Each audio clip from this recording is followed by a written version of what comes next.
Welcome back to Learn Lingala with me, your host Joel, and I just want to start saying Happy New Year to everyone.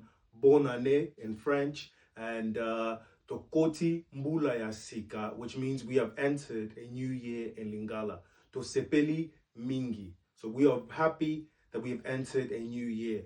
So again, bonne année, and welcome back to Learn Lingala. So today's word of the day is Mokili. Mokili means world. The world. Mokili. So yongoloba Mokili na anglais ogoloba world. World. Sikoyo to lobango business to lobango world. World. Tu comprends? World. Okay. So how do you use Mokili in a sentence? So let's go for the English translation. First, God bless the world. God bless the world. Nzambe apambola Mokili. Nzambe apambola Mokili. So Nzambe, this part here, means God. Nzambe. So sometimes if you are praying to God, you might go to a Congolese church and hear Nzambe, Nzambe, Nzambe. Nzambe means God. It doesn't mean Jesus.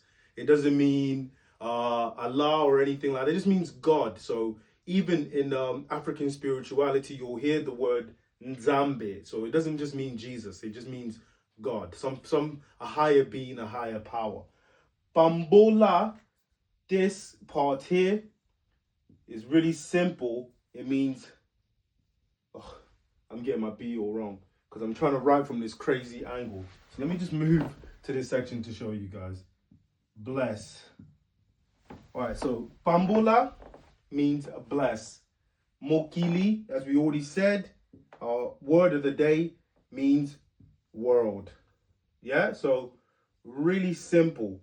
Try and practice Mokili. So for example, if you want to say, how can I make up a sentence for Mokili? Mokili oyo ezali pona biso nyoso. So this world is for all of us. Mokili oyo ezali pona biso nyoso. So that means this world is for all of us. So remember, the word of the day is Mokili. Try and practice it and use it in a sentence. And again, thank you for watching Learn Lingala, and make sure you subscribe to the channel.